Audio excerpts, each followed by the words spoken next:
Hey everybody, ArtFight is right around the corner, and if you are anything like me, you are panicking because you either don't have OCs, or you don't have as many OCs as you want, or you have an OC that you haven't drawn in a while, and you're panicking because, oh my gosh, I need updated art. I need to do something. I can't just, I want to show off my new art skills or new facts about this character or, improve it so that when people scroll, they don't just scroll past my OC. They look at that OC and go, ooh, that's interesting. Why don't I stop and attack? Well, lucky for you, me too. So I did some research and we are going to talk about it today while watching me, in fact, do the very thing that I'm talking about. So, when you're looking at an OC, the first thing that you're going to want to think about is, who are they? You might be thinking, no, you should be focusing on what they look like. But no, you should be focusing on who they are. And the reason for that is, I'll get to it in a moment, posing. If your character, for example, is really shy, you're probably not going to want to draw them in a heroic hero pose. Hands on the hips, looking confidently at the viewer. That's maybe not going to communicate I'm a shy guy.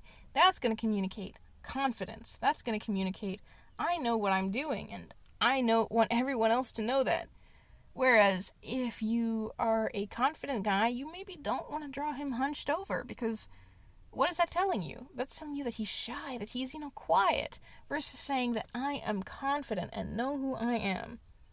Unless you are trying to subvert expectations. Subverting expectations can be interesting. For example, if you have a shy character who is really deep down very shy, but has parents with high expectations, and thus puts on a brave face, literally, to try and make them happy. That would be interesting, and a story that you can also tell, because you can tell when somebody's faking confidence, for example. They might have a little bit of a hunch to their shoulders. They might have downcast eyes. They might have a little bit of a forced smile rather than an easy smile. They might look a little bit like, nervous. So those are things that you're going to want to keep in mind. Figure out who your character is. Come up with 3 words that describe your character well. For the characters that I'm doing, these are 2 My Little Pony OCs that are for a sort of speculative, if there was a YA or young adult story about them, what would that be like? I don't really plan on doing anything with it too much, but I always wanted to do it. So, we're looking at 2 characters today, that being Peregrine Dive, Peregrine Dive, who is the Pegasus, and Moonlace, who is the unicorn. Looking at my first sketch of them, I wanted to show that they're close, and also that Peregrine Dive is extremely confident, not extremely confident. He is easy with himself. He looks relaxed. He is also looking at Moonlace. He's her protector. He is a bonded Pegasi, which is some lore I can get to in a minute once I'm done explaining more about this posing business. So when you look at him, he's looking at her, and she's looking at him. You also might notice that there's a bit of a diagonal line. It's not quite parallel, but between his wings and the slant of her body, there's sort of some, synergy going on here. The posing of it makes sense.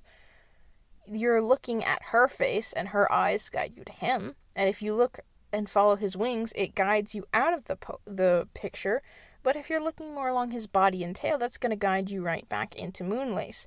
And if you follow her legs, that again guides you out of the picture. But it doesn't, completely go everywhere. There's not, so many lines drawing you in and out, and where am I looking? There's 2 obvious focal points, him and her. And there's obviously no background here, but for just a simple character-to-character interaction that I put on my ArtFight, this is going to tell you a little bit about them. Clearly they're friends. Clearly they trust each other enough to be looking at each other instead of where they're going. And clearly they're feeling relaxed, easy, happy. You're looking at them and you're not going, I think that one is nervous. You completely understand exactly what you're looking at. 2 friends going out on a morning run/fly. This is the kind of thing that you want in any piece where you have 2 or more characters interacting, which you can do because you can link characters together. So if you have a piece that has more than 1 character, you can see, oh, look, here's these two characters that I linked, they have a connection, and here's them interacting. So that way, if you want to draw them together while you attack me, you can understand how they might interact in your drawing. Another thing that you're going to want to think about is color. Color is, I think, the least important part. Colors are useful. Colors can tell you things about a person, about an OC, but they're not the catch-all, be-all that you might think. You might be thinking, why not? And my answer is, because you can have dull colors and still have a really bright personality. You can have bright colors and show that this is a character who's maybe more mellow. He wears bright colors because he's trying not to be depressed. She wears dull colors because she wants to fit in more, because her personality is so flamboyant that she has to do something to fit in with the crowd. You know what I'm saying? So colors, I think, are the least important. If you've ever seen those random color picker challenges, some of them are really weird color schemes, but because of the artist's skill at rendering, they turn out really cool. They look amazing. And that's something that you should keep in mind. Color is perhaps the least important part. But that doesn't mean that color can't be used to communicate things. Warmer colors might suggest a warmer personality. Green colors might suggest somebody who has magic powers over the earth or plants, or somebody who likes to be out in nature. Somebody who's wearing a bright orange vest might be immediately clocked as that's a hunter. Somebody who is wearing cooler colors might be shown as that's somebody who has a colder disposition. I can tell because they're wearing blue. You can also use regal colors like a dark purple, a dark purplish blue like an indigo, or even a dark red. Dark red is a fantastic color for royals, to show that, ooh, look, this is a king or a queen or a prince or a princess. Even if they're in disguise, this color helps to show their regality. Going a little bit back to posing, I really should have mentioned this before. Body language is important. I know you might be thinking, why didn't you just say this? I wanted to point out that you can use body language to subvert expectations as well. The body language of your pose should tell us something about your character, but it can also tell us the opposite of what you're thinking it might. For example, if you have a shy character with parents with high expectations, they might feign confidence. But keep in mind that if somebody's faking an emotion, they might not look exactly super confident. There might be small tells that if you're, looking at them, you can see, oh, look, their eyes aren't looking at the viewer. Oh, look, their smile looks a little strange. Oh, look, their shoulders are a little bit hunched in. They look kind of like they're forcing that confidence, and that can help tell the story of your OC.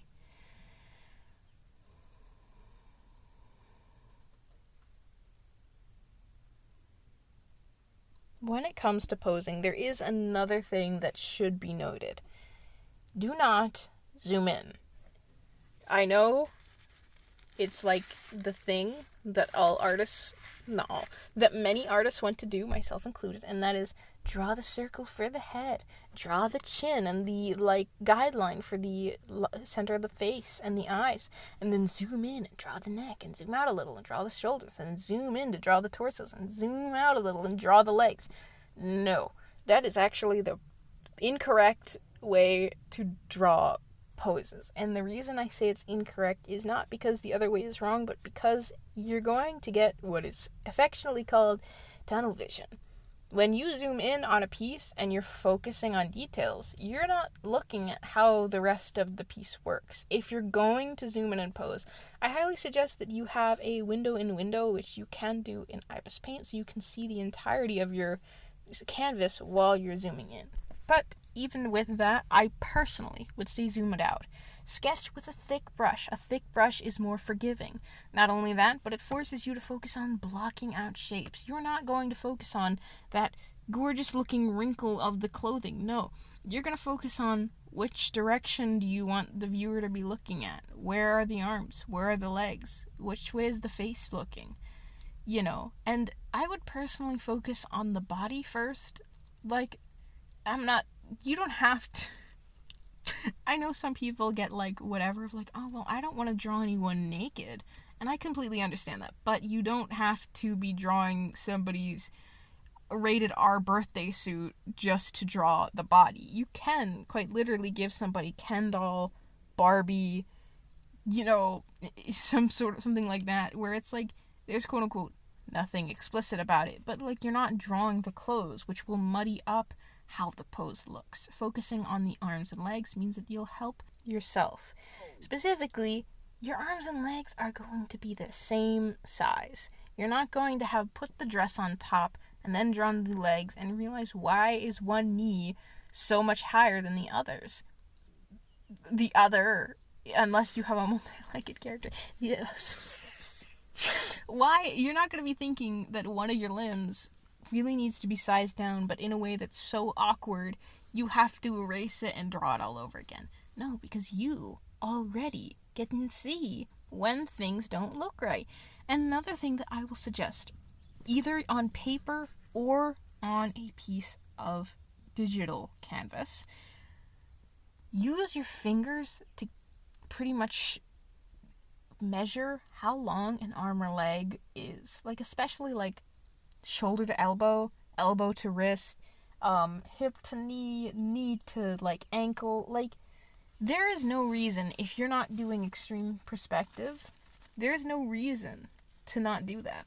If you're doing it digitally, you can even use a line, and like on another layer, put a line from shoulder to the elbow, and then move it over to the other arm to see, do both of these make sense? Does this look right? Now, obviously, if you're trying to do perspective, that's not exactly going to work, because if one arm is facing really close to the camera, that forearm is going to be a lot shorter looking than the forearm that might be like going off to the side. That one's going to look way longer than one aiming directly at the camera, so keep that in mind. Finally, finally in regards to posing, if you're posing characters together, try and use that to show their relationship. As interesting as it is to just see two very pretty OCs just standing next to each other, T-posing or something, it's much more interesting to see them, chatting. Are they looking at each other? Are they looking away? Does one have more, like, visual power in the relationship? Not just, like, size of, like, oh, this guy is, like, way bigger than, like, this little girl. What is the interaction between, this muscular guy and this little girl? Is she scared of him? Is he her dad, so she's, like, looking up at him adoringly? Is he, a guard who's taking this girl to, like, the dungeons? Is she, like, a child thief, for example? That interaction where, are they touching? Are they not touching? Is one leaning away or towards? Does one of them cover up the other? For example, someone might come up behind and give rabbit ears. That's an interaction. For like a selfie. My sibling did that to me for years, and it was so annoying. I hated it so many times, but it also made me laugh at other times. So you can use character interactions to show that.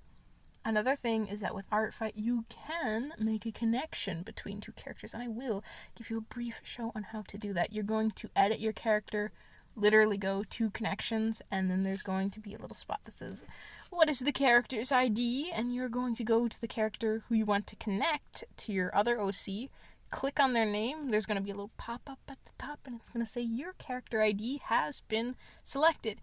You're going to go back to your original tab, schluck that baby in there, click check. It should say the character's name that you want it to be, and then you're going to click submit, and then you have a character connection. If you have a character connection, you only have to do that once. You absolutely will not be allowed to say Jane has a connection to Michael and Michael has a connection to Jane. No, there's just one connection between Michael and Jane at the same time. And this goes a little bit into if you don't have any OCs. If you don't have any OCs, the best idea that I have for you is to think about a concept, story idea, or like a what if. For example, what if Sonic had a little sister? Ooh, let's design an OC for that. How might she look? Well, let's do a little bit of research, and we know that Sonic has canonically had two triplet siblings. Those would be Manic and Sonia from, I forget the name of the cartoon, but, you can take a look at those and be like, his siblings in this were green and pink. Well, I don't really want to make them green and pink, so I'm going to just give them give this little sister OC like a little bit of purple to differentiate herself from Sonic, and let's make her, shorter and like a little kid, or maybe she's a teenager and is pretty much his height, or maybe she's even taller and lords it over him while he lords over her the fact that he's in fact faster. That, for example, is a great way to come up with an OC. Oh, I like, My Little Pony. What if I was a pony in My Little Pony? How would I want that to look? Oh, I like Sesame Street, but what if it was horror? Because you can actually also submit a redesign to ArtFight. However, I will note, do not get yourself in trouble and blame me. Redesigns have to be different from the original design. Putting new clothes on a character that already exists and saying, this is a redesign, look, it's so different. Your OC will probably not be called an OC anymore. Your redesign will probably not be called a redesign, and you will likely have that OC pulled from your roster, or at least you might. I would definitely check on the redesign thing if you're thinking about just changing the outfit and not changing much else. For example, on my Alistair redesign, his body is pretty much the same. There's nothing that different about the body shape, but some differences are he has hooves and doesn't wear shoes. He has a tail. He has shorter hair. He also has a different outfit, and he does have a different face. The main characteristics are there. A big yellow smile. His teeth are so nasty. The tufted deer ears. But, he has a mask-like marking on his face. He has golden eyes. He has darker skin. Things that make him look different. Now, it is also possible that this is not redesigned enough, but I think that something like that should be at least the minimum of what you need to constitute a redesign, because nobody would look at him and then look at Alistair and be like, yeah, these are just like, literally the same character. I mean that in the way as in, like, nobody would say that I put zero effort into redesigning him.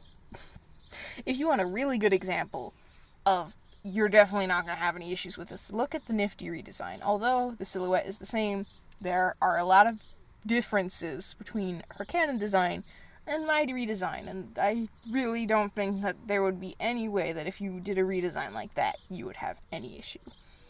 Another thing with an OC that you're trying to make is think about concepts. Like, for example, I want my OC to look like a sunny day.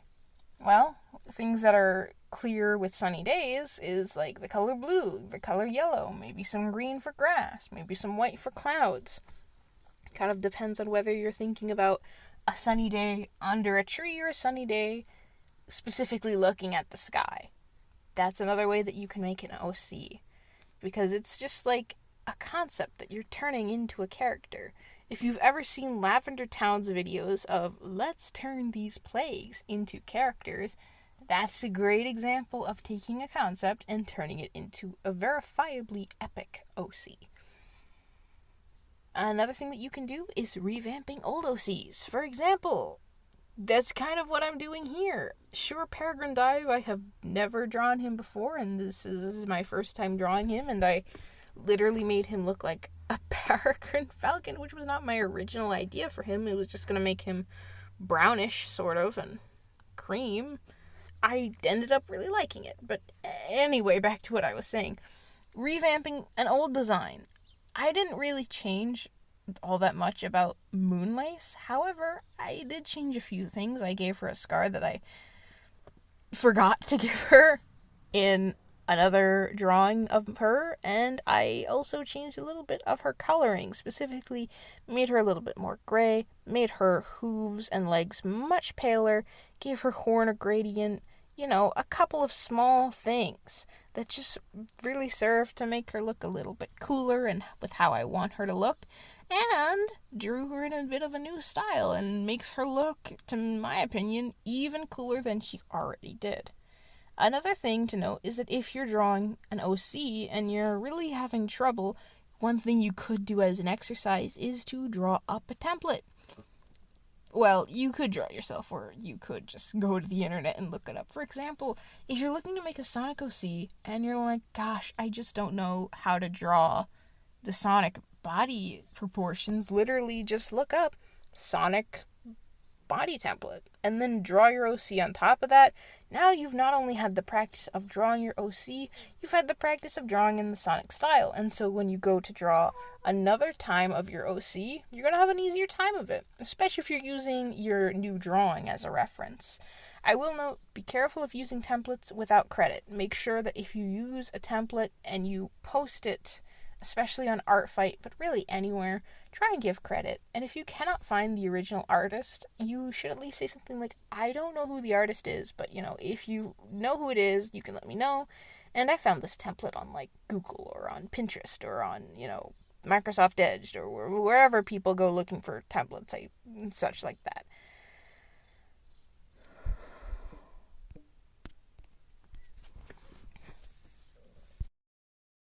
If you're really having trouble designing an OC, ask a friend.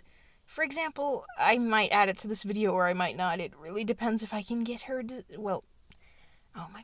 if I can get them designed. A Has-Been Hotel OC that is not related to Lucifer or Alistair, and I was told, it kind of looks like a Radio Apple fan child, which isn't what I was going for, and it was the feedback that I needed, because when I took that and went over and looked at the characters it was supposed to be inspired by, it actually turned out much better, and I like the design a lot more so far. Another thing that you can do if you're having trouble designing your OC is go and look for some outfit designs. If I want this guy to have, femboy vibes, don't just be like, I don't know how a femboy dresses. Go on Pinterest or Google and look up femboy anime outfits or femboy outfits. Or if you're looking for I don't remember if it was fairy tale punk or holographic punk, but it's punk outfits, but there's pinks and purples and pale colors. Pastel punk, that might be it. And it looks so cool. I would never, personally, be able to draw up an outfit like that without looking for some references, for some inspiration, which the same goes for posing. If you are having a hell of a time making posing, please go to the internet, find a reference, use that reference, trace if you need to. Though if you trace, two things: one, it's best if you're going to trace to use it for practice, and two, if you trace a photo that is not your own, you must give credit. Don't think I'm giving you free license to go and steal other people's artworks. That being said, you cannot own a pose. If I make I don't know, just a peace sign next to my eye, I can't copyright that pose. So keep in mind that if you use somebody's drawing or photo for a reference, one way you can get completely out of having to worry about, is this too much tracing, is just box out the shapes. Oh, here's the curve of the arm. Here's the curve of the face. Here's the box I'm using to reference the torso. And then turn off your reference, and then add another layer and draw your OC and alter the pose as you want. Maybe you want that leg a little more forward, or you want, that arm going backwards, for example. Make sure to add originality to it. And so, this is pretty much it. A long story short, if you're drawing characters interacting, make sure that the drawing that you make is a good reference for the actual characters that you're drawing. If you're drawing, just one single character, especially for something that usually can get a little bit easy to draw standard posing, like a character sheet, make sure that it tells something about the character. Make sure that the shape language reflects or diverts expectations about the character. Oh, those square shapes mean that this must be a really strong character, but no, actually, she's a huge softie and she adores mice, for example. Or, oh, look at all those angles. Ooh, he's a supervillain, that kind of thing. Another thing is make sure that your color palette is a reflection of the character if you want. Color palette is perhaps the least important of any of the things with your OC. Any color palette can look cool if you do it right. Green and red might look very clashy, but for example, if you use a lower hue and get more of a grayer look going on, that could actually look pretty neat. Or even yellow and purple. Oh, those can get so muddy next to each other.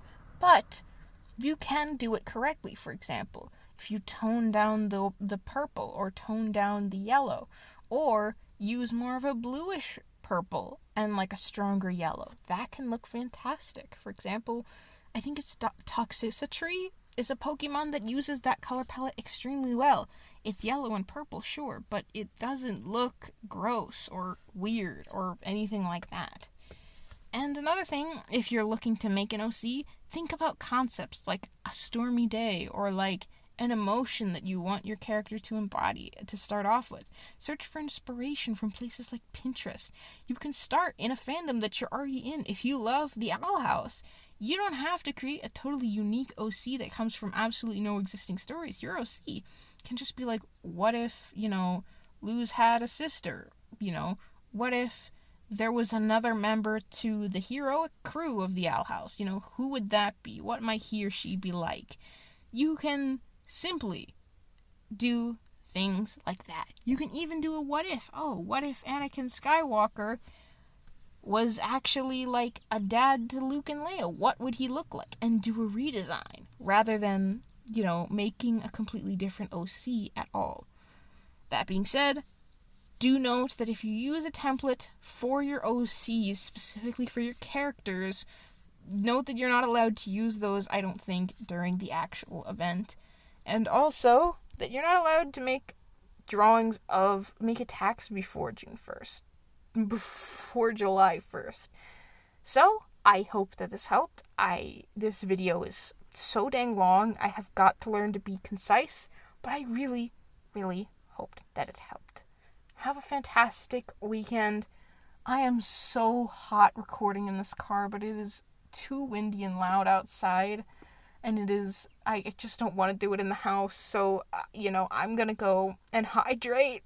Please remember to hydrate, and if you touch grass, wear sunscreen, and if you're very pale, use moderation. Actually, honestly, if you're not pale, just use moderation. If you haven't had time to build up some tan, build up some sun resistance, don't go for your 3-hour marathon when you go to touch grass. Okay, check out the videos that might be on your screen right now, and peace out. Please check me out on ArtFight, and give me your links as well. I'd love to check you out. Also, I hope I don't come off as too creepy. I don't know, I'm trying to put more emotion into my videos because I kind of just wanted to see how it felt, and I honestly really enjoyed it this time. Hopefully you guys enjoyed it too. Anyway, peace out and have a great day.